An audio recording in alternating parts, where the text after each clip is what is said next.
180 years ago, in a remote plantation deep in the pine forests of North Carolina, military records and local court documents mentioned a case so disturbing that it was immediately buried in silence. Young Thomas, an enslaved boy barely 14 years old, disappeared from official records after 9 plantation owners died in a series of mysterious fires across 3 counties. His absence left scars that mark generations, with a trauma so profound that only now, through recently discovered courthouse archives and oral testimonies preserved in forgotten family letters, are we beginning to understand the true horror of what drove a child to become the most feared figure in North Carolina's hidden history of slavery. The fires began on a moonless night in March 1840, when the screams from the Whitmore plantation echoed through the Carolina pines.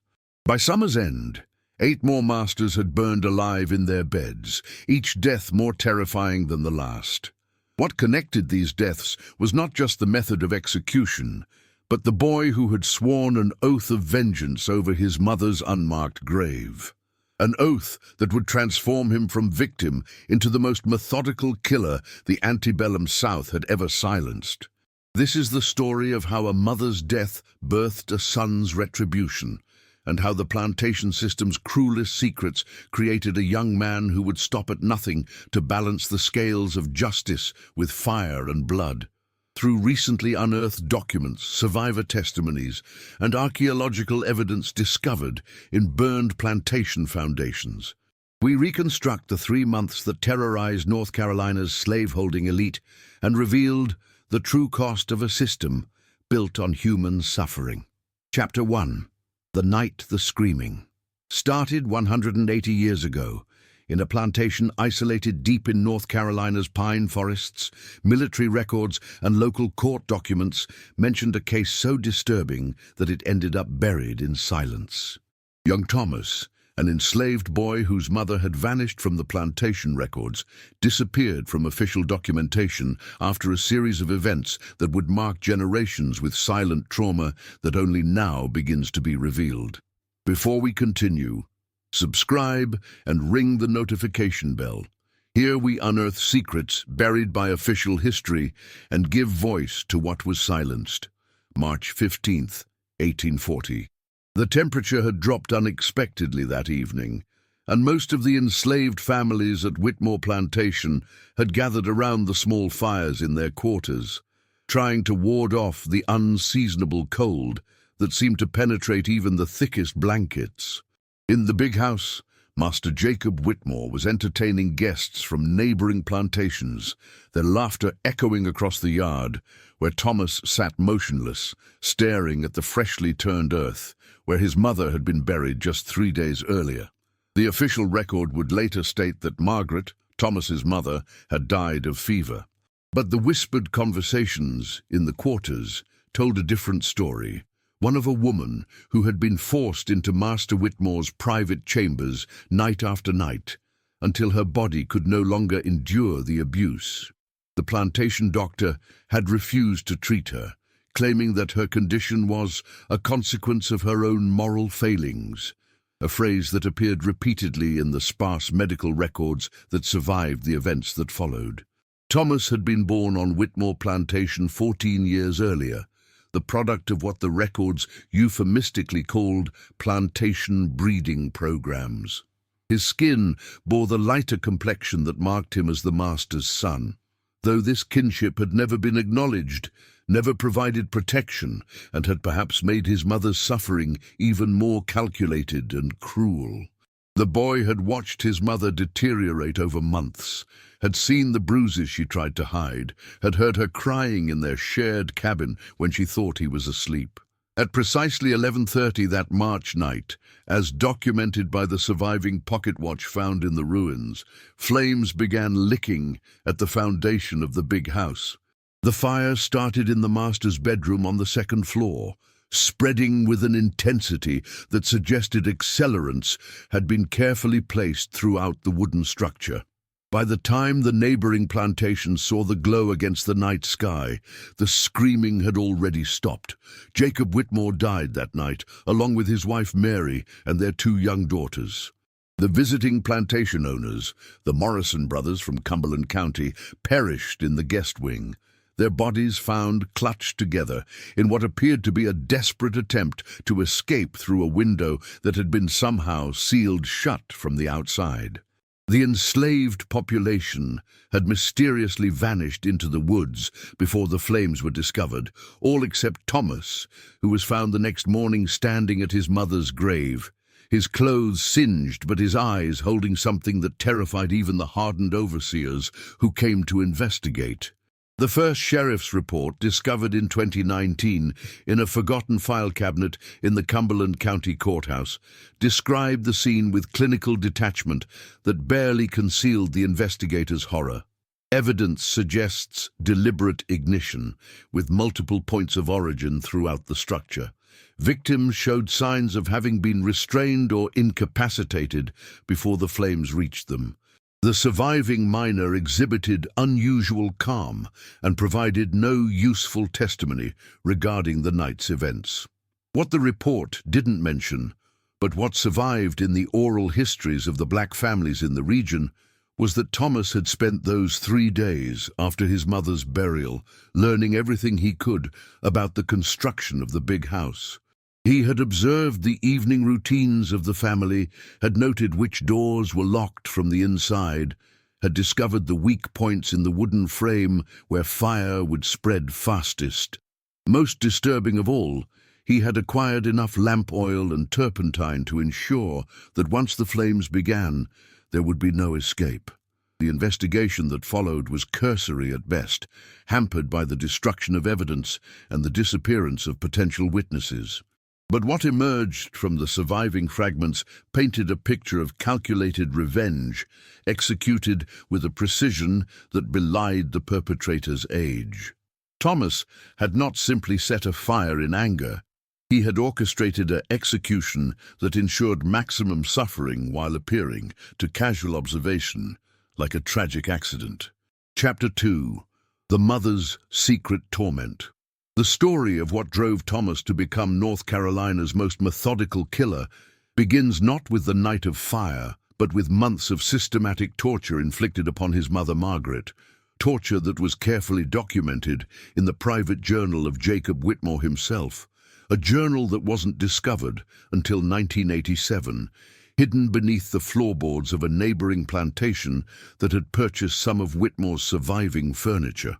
Margaret had arrived at Whitmore Plantation in 1825 as part of an estate sale, already pregnant with Thomas. The bill of sale, preserved in the North Carolina State Archives, listed her as one Negro wench, approximately 22 years of age, skilled in domestic service with increase, plantation terminology that reduced both mother and unborn child to mere property with breeding potential. What the documents didn't record was that Margaret could read and write, skills that were not only forbidden but punishable by law in North Carolina since 1831.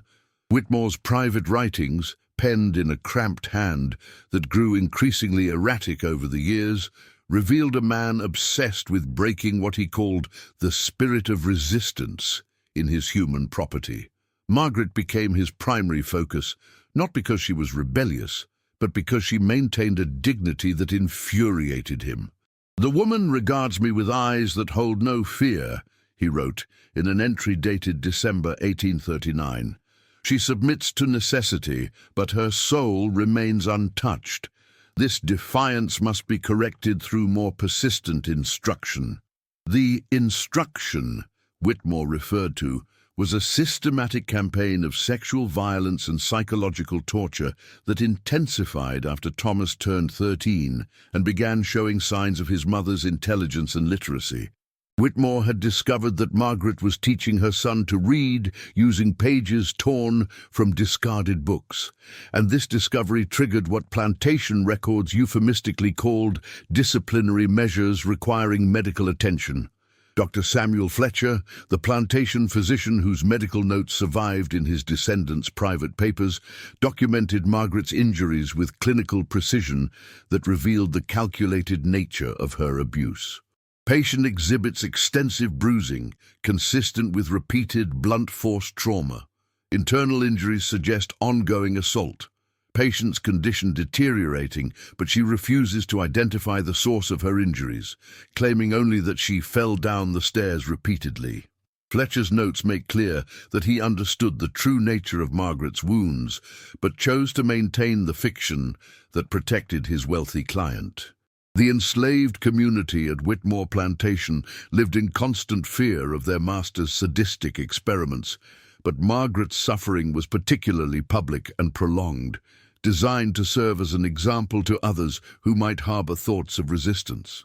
Whitmore would summon her to the big house at unpredictable hours, sometimes keeping her there for days, while Thomas waited in their cabin, listening to sounds that no child should ever hear. What made Margaret's torment even more cruel was Whitmore's practice of forcing Thomas to witness some of the abuse, particularly the psychological humiliation designed to break the bond between mother and son. "I have determined that the boy's education must include observation of proper hierarchies," Whitmore wrote in February 1840. "His mother will learn that her attempts to instill pride in the child will result in consequences for both. The lesson must be thorough and memorable." The breaking point came in early March 1840, when Whitmore discovered that Margaret had been secretly treating sick children in the quarters using herbs and remedies that demonstrated medical knowledge typically forbidden to enslaved people. This discovery coincided with Thomas's 14th birthday, and Whitmore saw an opportunity for what his journal called a comprehensive correction that will serve multiple educational purposes. The final assault lasted 3 days.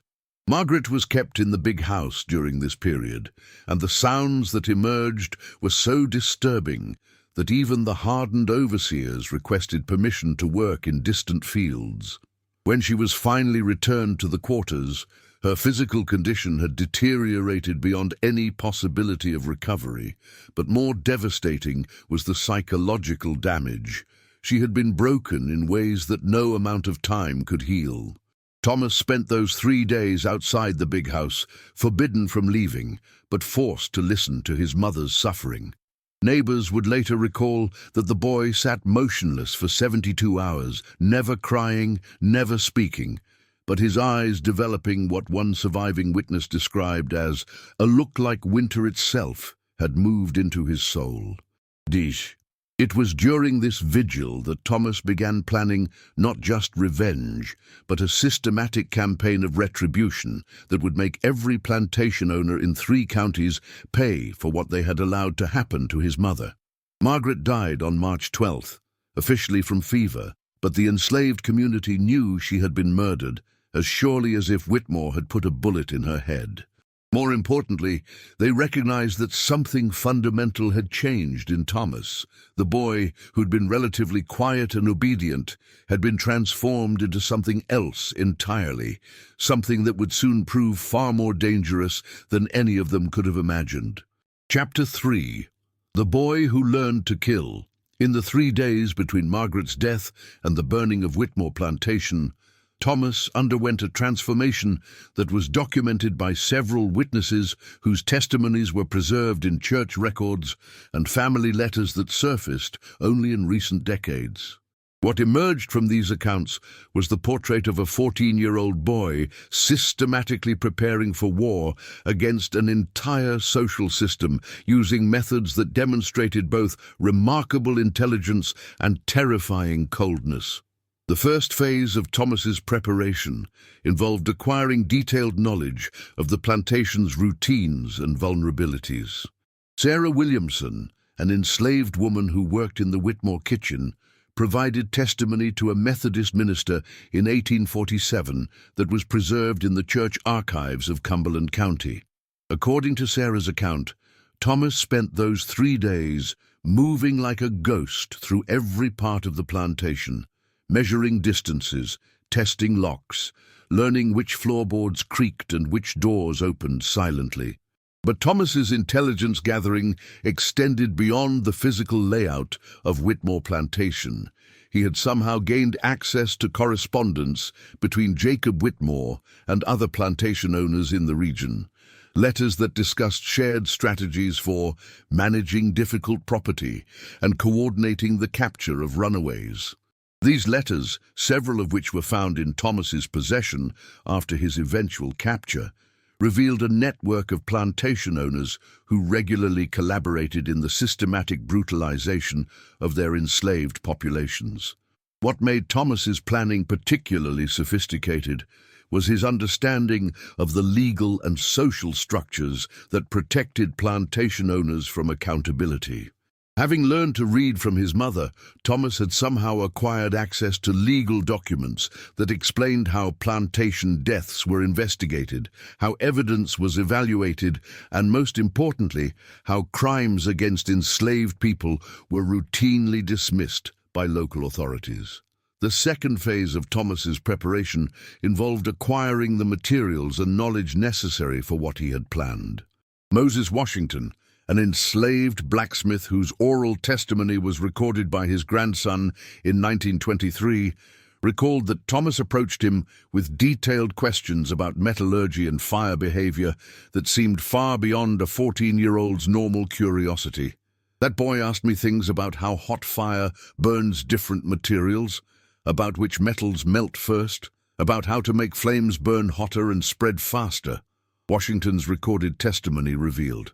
Thomas also demonstrated remarkable psychological sophistication in his preparation. Rather than simply planning a single act of revenge, he was designing a campaign that would terrorize the entire plantation-owning class while appearing to authorities as a series of unrelated accidents.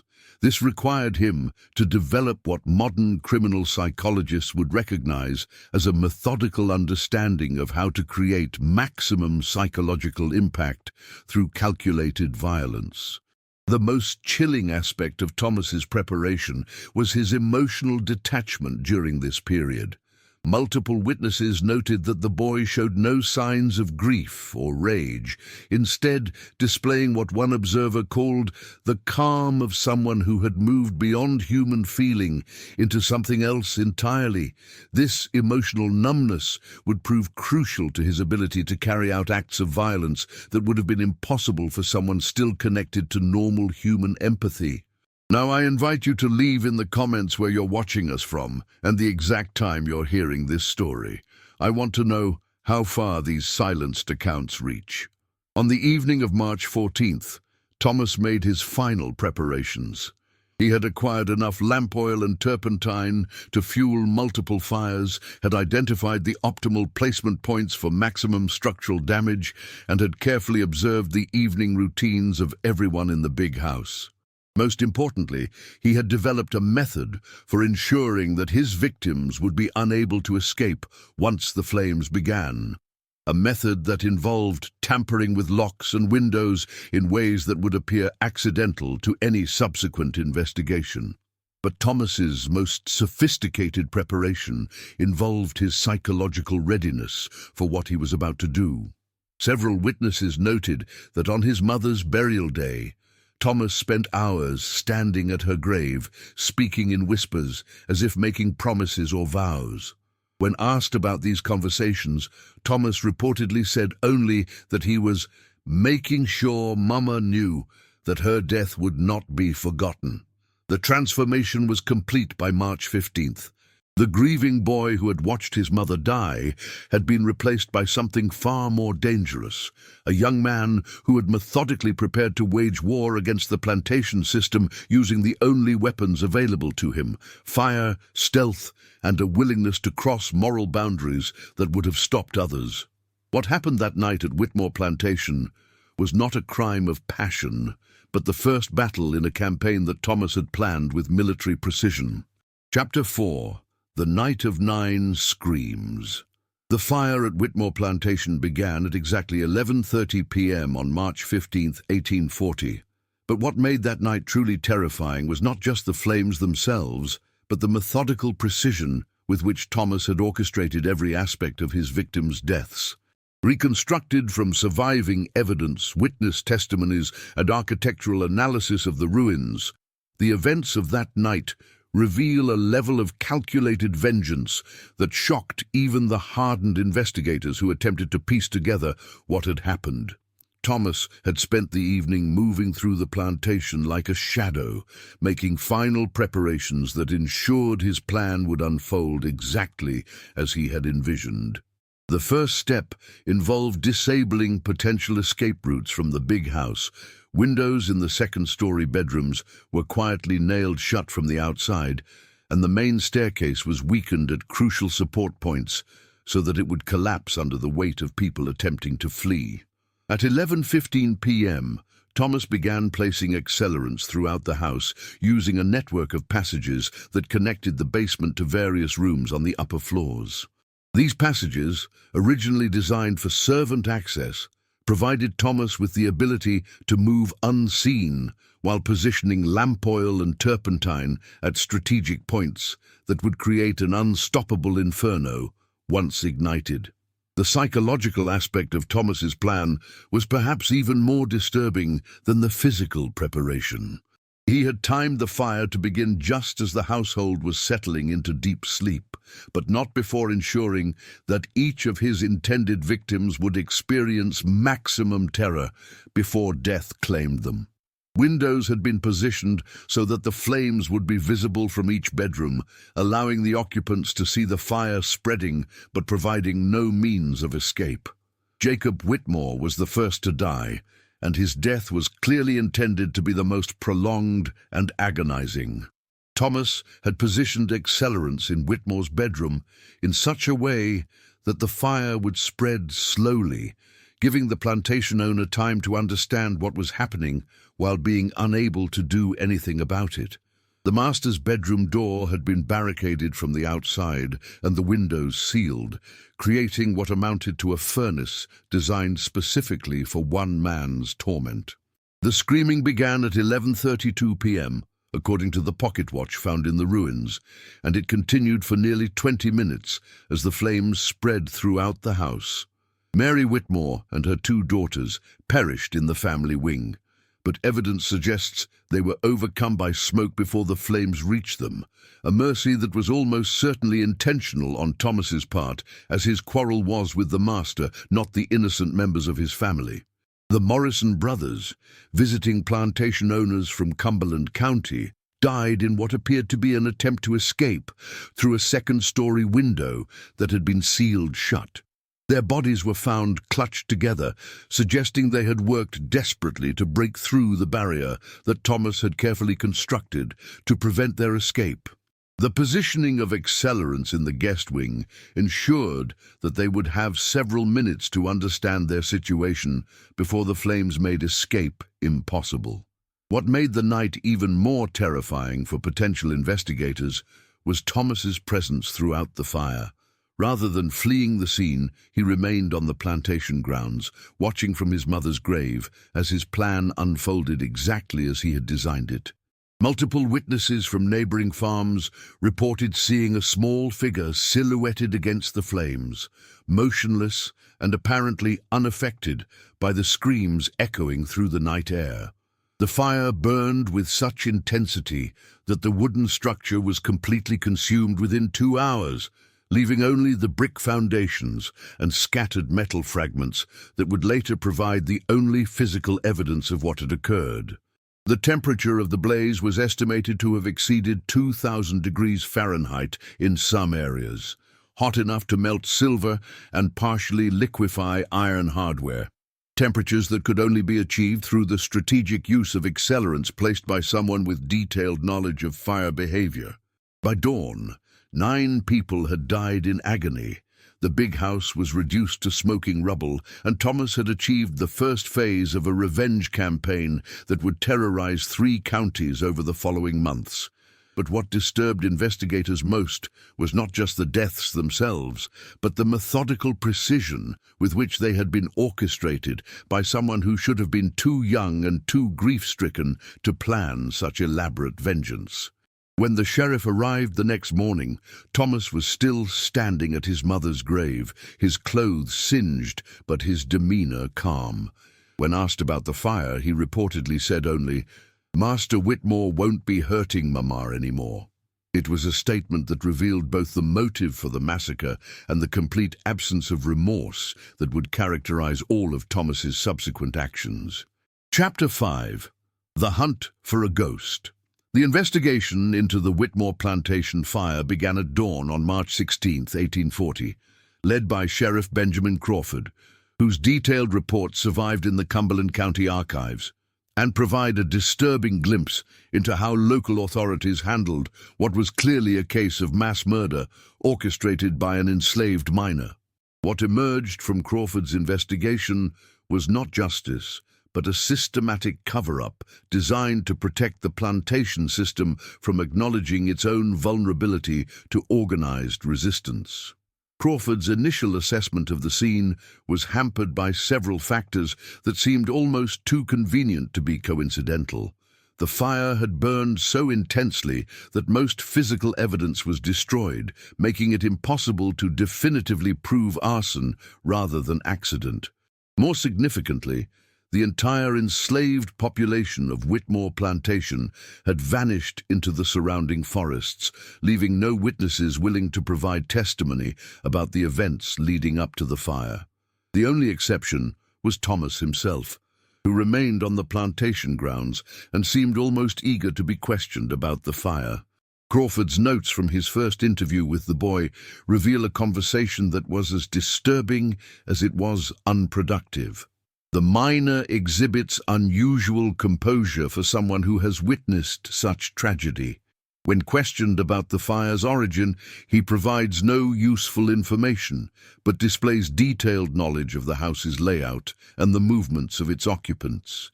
His demeanor suggests knowledge he is unwilling to share.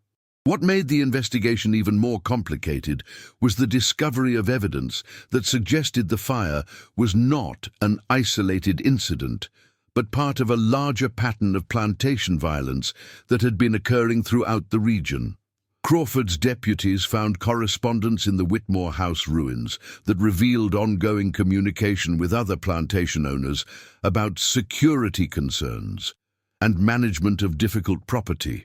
Communications that suggested a network of shared brutality that extended far beyond a single plantation.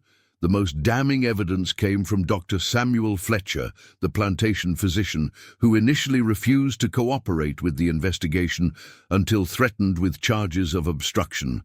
Fletcher's eventual testimony, preserved in court records that weren't unsealed until 1965, revealed that he had been treating injuries at multiple plantations that suggested systematic abuse far beyond what was legally permissible even under slavery's brutal standards. But Crawford faced a fundamental problem.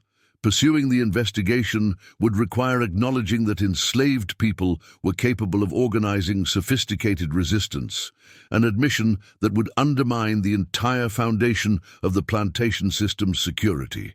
Instead, the sheriff began developing a narrative that would contain the damage while avoiding any recognition that Thomas represented a new and dangerous form of slave rebellion. The official theory that emerged from Crawford's investigation blamed the fire on accidental ignition caused by careless handling of lamp oil by house servants who subsequently fled in panic. This explanation satisfied no one who had actually examined the evidence, but it provided legal cover for a conclusion that avoided the terrifying implications of what had really occurred. Meanwhile, Thomas had not simply disappeared into the woods like the other enslaved people from Whitmore Plantation. Intelligence gathered from neighboring farms suggested that the boy was moving through the region in a systematic pattern, observing other plantations and gathering information about their layouts, routines, and vulnerabilities. More disturbing were reports from enslaved people at these plantations who claimed that Thomas was recruiting allies and sharing knowledge about methods for balancing accounts with masters who had forgotten their humanity. Sheriff Crawford's growing awareness that Thomas represented an ongoing threat led to the formation of what plantation records called security patrols, essentially armed posses designed to hunt down the boy before he could strike again. But these patrols faced a fundamental disadvantage. Thomas had the support of the enslaved population throughout the region, people who viewed him not as a criminal, but as someone finally fighting back against a system that had brutalized them for generations. The search for Thomas was complicated by his ability to blend into the enslaved population at different plantations, moving through a network of supporters who provided shelter, information, and supplies for what was becoming a guerrilla campaign against the plantation system itself. Reports from this period describe Thomas as having developed an almost supernatural ability to appear and disappear without warning, earning him the nickname the Ghost among both his supporters and his pursuers.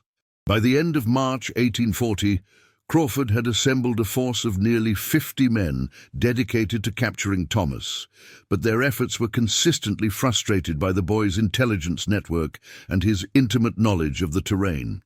More disturbing for the authorities was evidence that Thomas's influence was spreading, with reports of unusual activity at plantations throughout 3 counties as enslaved people began organizing resistance activities inspired by his example.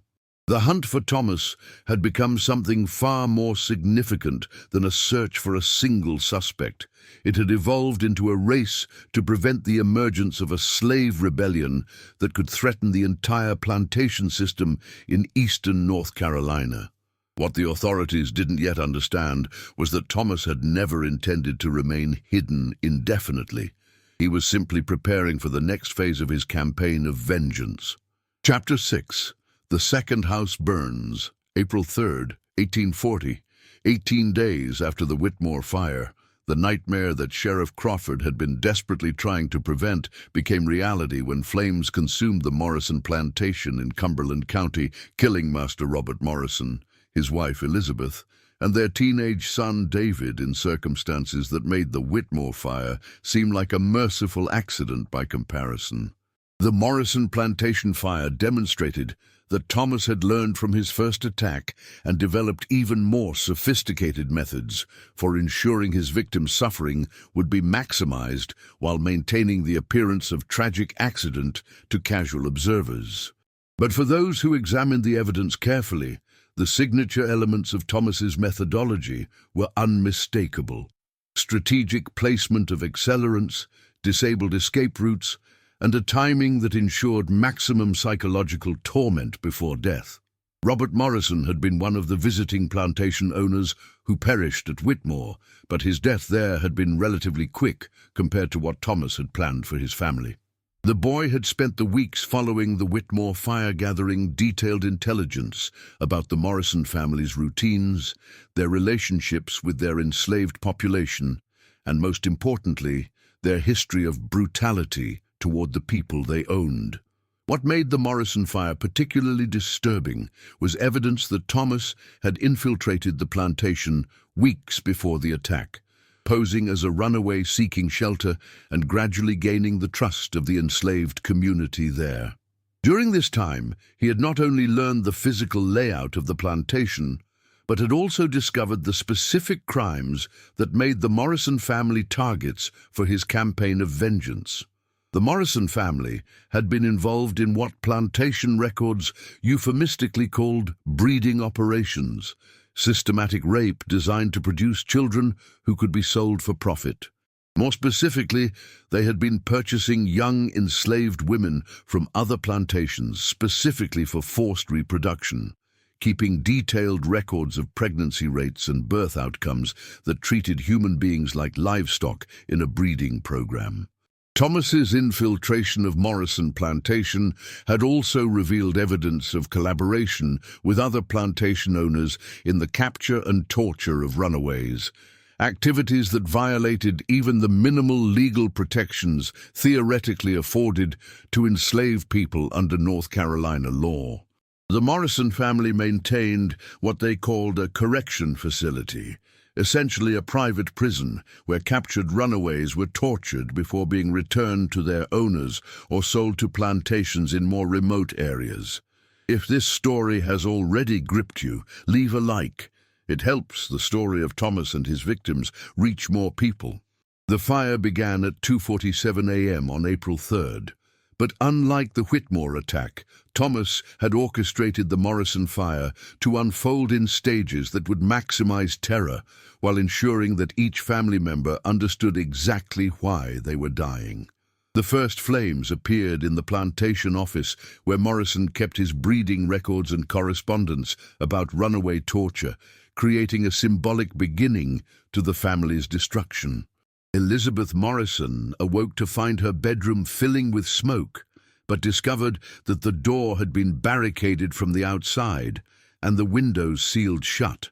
However, Thomas had left her a small opening in one wall that allowed her to see the flames consuming her husband's office, along with all the documents that detailed their crimes against enslaved families.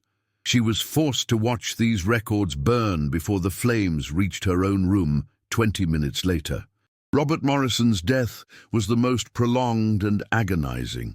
Thomas had trapped him in the plantation's correction facility, the same building where Morrison had tortured countless runaways over the years.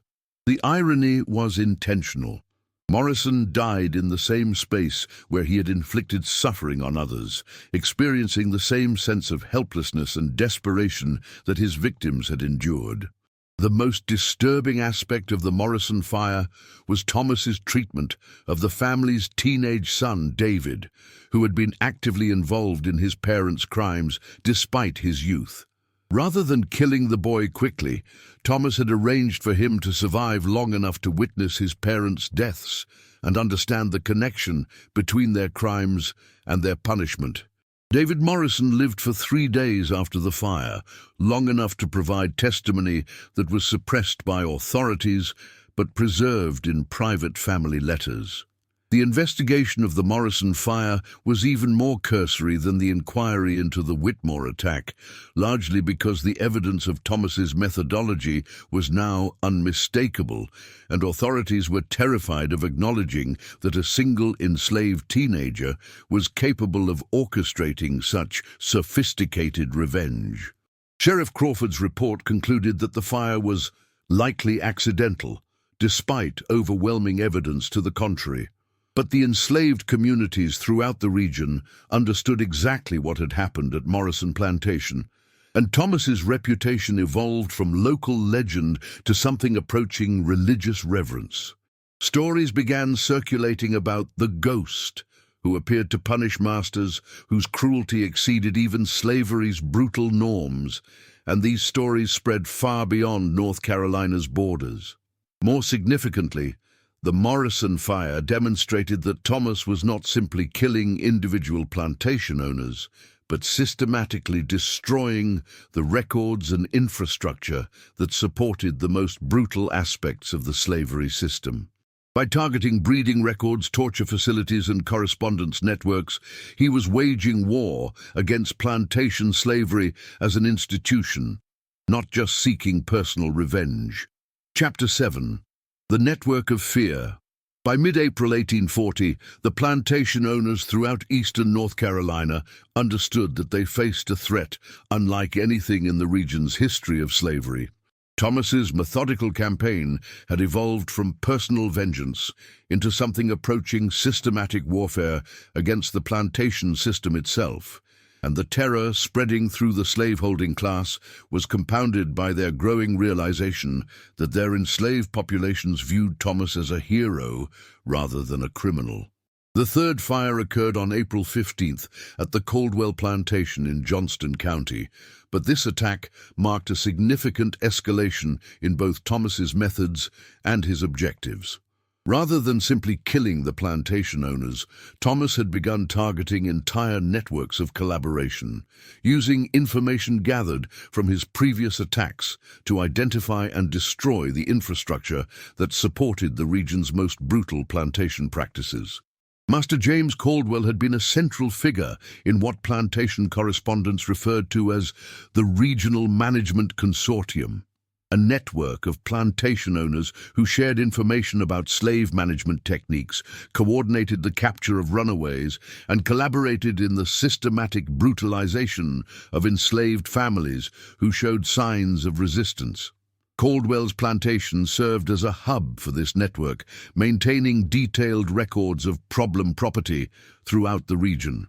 Thomas's infiltration of the Caldwell plantation had been more sophisticated than his previous operations, involving what appeared to be a coordinated effort with enslaved people from multiple plantations who provided intelligence, supplies, and diversionary activities that allowed him to operate undetected for weeks before the attack.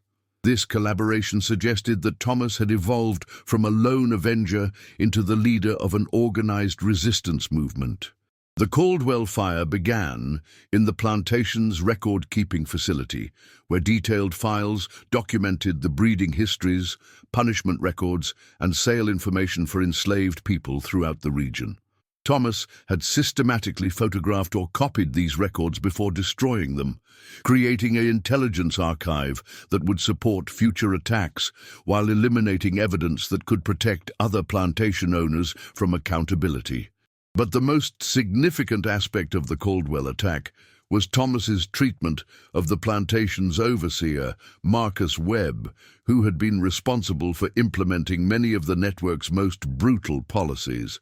Rather than killing Webb quickly, Thomas had captured him and forced him to witness the destruction of the plantation's records while explaining exactly how the information in those files would be used to target other members of the consortium. Webb survived the Caldwell fire, though he was permanently disfigured and psychologically shattered by the experience. His testimony to authorities, preserved in sealed court records that weren't opened until 1987, provided the first detailed account of Thomas's evolution from individual Avenger to leader of organized resistance. According to Webb's statement, Thomas had demonstrated detailed knowledge of plantation operations throughout the region and had spoken about his campaign in terms that suggested long-term strategic planning rather than impulsive revenge. The boy spoke like a general, describing a military campaign, Webb testified. He had lists of names, detailed knowledge of each plantation's operations, and plans that extended months into the future.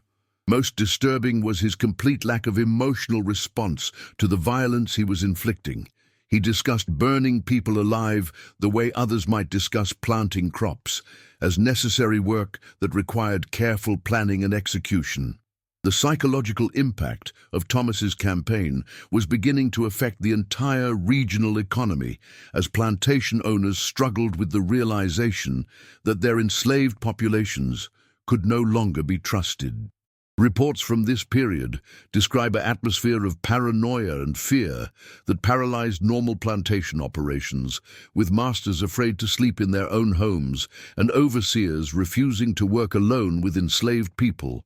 More significantly, Thomas's attacks were inspiring resistance activities at plantations throughout the region.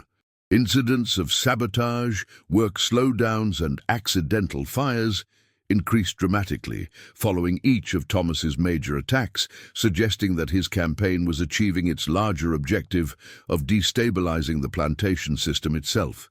The authorities' response to the Caldwell fire marked a turning point in their approach to the Thomas problem.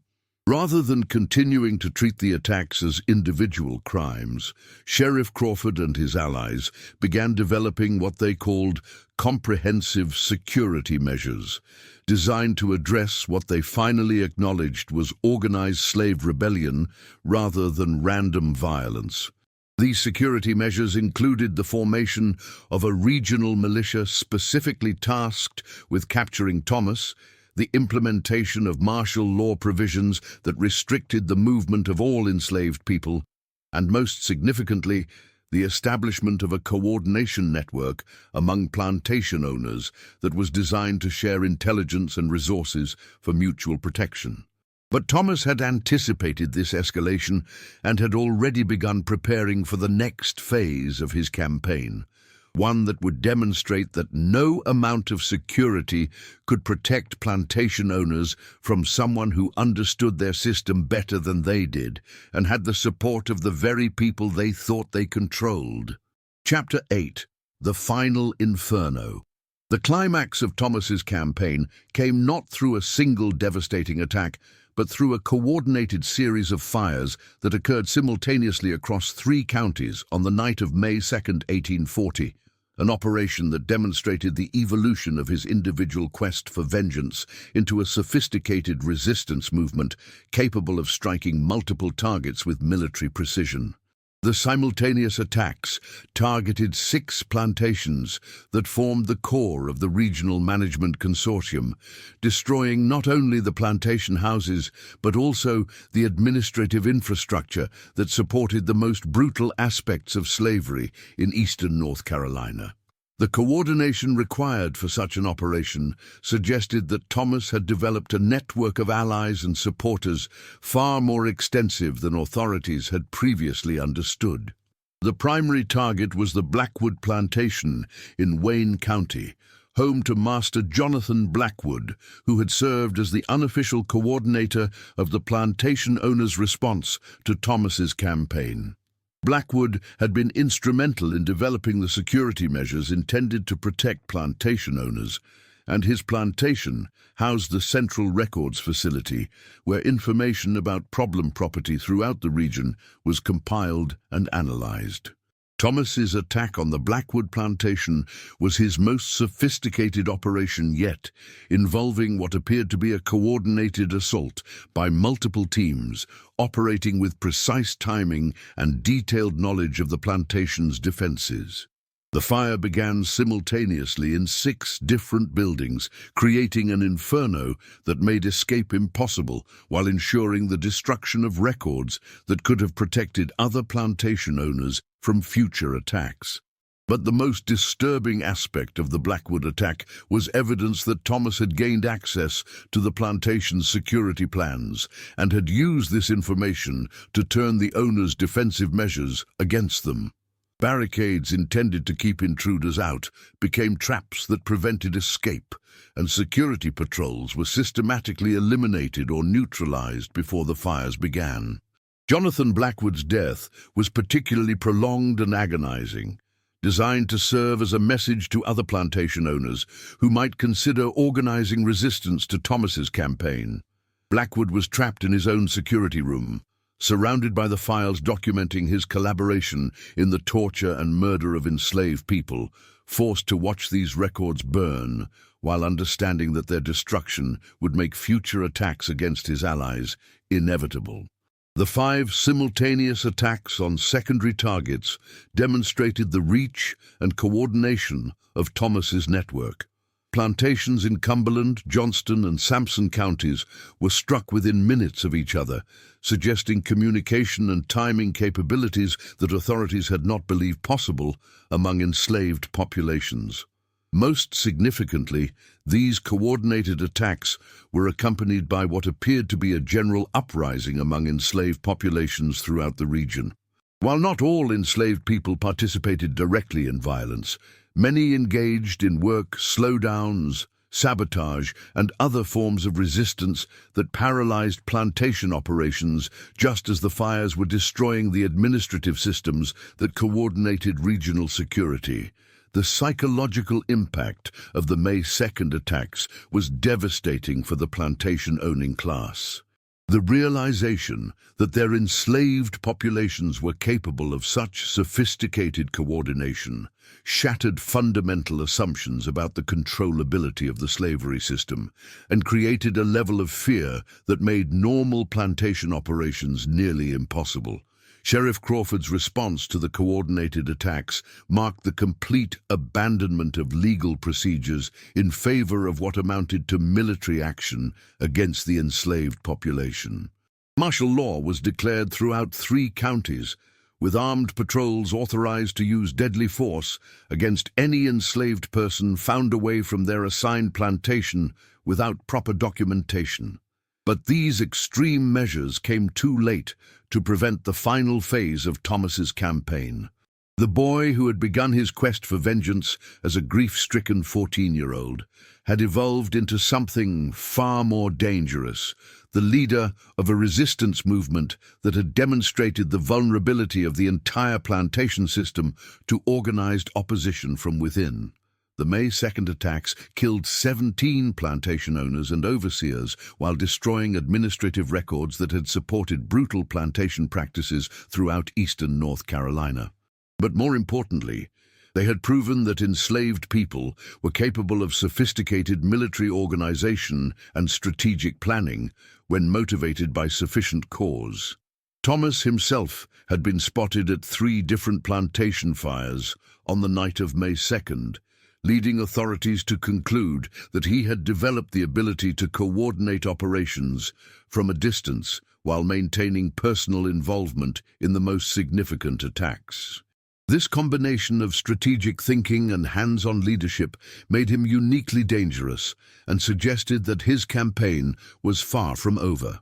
The terror that gripped the plantation-owning class following the May 2nd attacks was compounded by their growing realization that Thomas represented something entirely new in the history of slave resistance. Not just individual rebellion or isolated uprising, but systematic warfare against the institution of slavery itself. Chapter 9. The Ghost's Last Stand. The final confrontation between Thomas and the plantation system occurred on May 15, 1840, but not in the manner that either side had anticipated. Rather than a climactic battle or dramatic capture, Thomas's campaign ended with a deliberate act of self-sacrifice that transformed him from regional terror into enduring symbol of resistance against systematic oppression. By mid-May, the combined forces of 3 county militias, federal troops and private security forces had cornered Thomas and his remaining supporters in a section of the Great Dismal Swamp that had served as refuge for runaways for generations. The military operation designed to capture him involved more than 200 armed men and represented the largest slave hunting expedition in North Carolina's history. But Thomas had never intended to escape capture indefinitely. Documents recovered from his final camp, preserved in military archives that weren't declassified until 1965, revealed that he had been planning what he called a final lesson for the plantation owners who had survived his campaign. This lesson would demonstrate that even in death, enslaved people could continue to threaten the system that had brutalized them. The final camp where Thomas made his stand had been carefully chosen for both its defensive advantages and its symbolic significance. Located deep in swampland that had sheltered runaways for decades, the site included the remains of several settlements established by escaped enslaved people who had created independent communities beyond the reach of plantation authority. Thomas's final message to the plantation owners was delivered through Marcus Webb, the overseer who had survived the Caldwell fire. Webb had been captured by Thomas's supporters and held prisoner for 2 weeks before being released with detailed instructions about what he was to tell the authorities pursuing them. According to Webb's testimony, preserved in sealed military records, Thomas's final message was both a confession and a promise. "Tell them that every master who dies in fire dies for my mother. Tell them that killing me will not end what has begun, because I have taught others what I learned. Tell them that their children will inherit the fear they created in us, and that fear will follow them until they learn to see us as human." The final assault on Thomas's position began at dawn on May 15th. But the military forces found only empty shelters and signs that the camp had been abandoned hours earlier. Thomas had implemented what military analysts would later recognize as a sophisticated withdrawal strategy that allowed most of his supporters to escape while positioning himself for a final confrontation that would maximize the psychological impact of his death. Thomas was found alone at his mother's original burial site, which he had somehow transported deep into the swamp and reconstructed as a shrine surrounded by the personal belongings of his victims. When approached by the military force, he made no attempt to flee or resist, instead kneeling beside the grave and speaking words that were recorded by several witnesses but were considered too inflammatory to include in official reports. The boy who had terrorized 3 counties for 2 months died not in battle, but by his own hand, using fire as his final weapon in a manner that ensured his death would be as symbolic as his campaign had been methodical. Thomas doused himself with lamp oil and ignited the flames while surrounded by the military force that had pursued him, creating a final image that would haunt his enemies for decades. But Thomas's death did not end the impact of his campaign. The fear that his attacks had instilled in the plantation-owning class persisted long after his death, contributing to changes in plantation security practices and slave management techniques that acknowledged the vulnerability of the system he had exposed.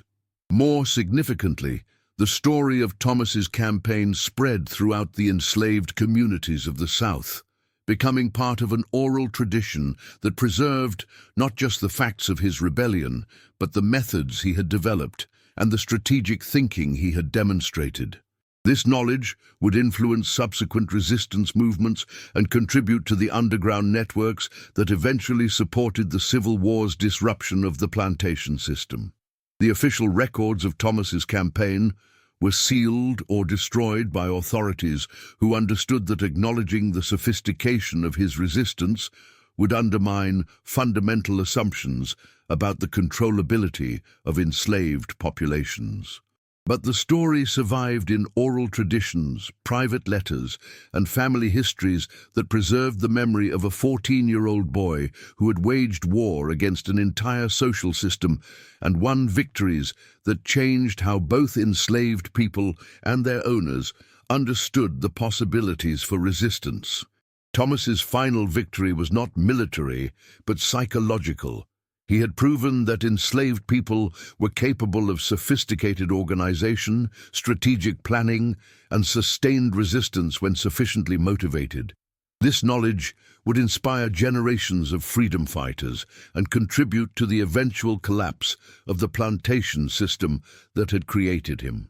Subscribe to the channel to learn more forbidden and forgotten stories. Thank you for following Thomas's case. We'll see you in the next video.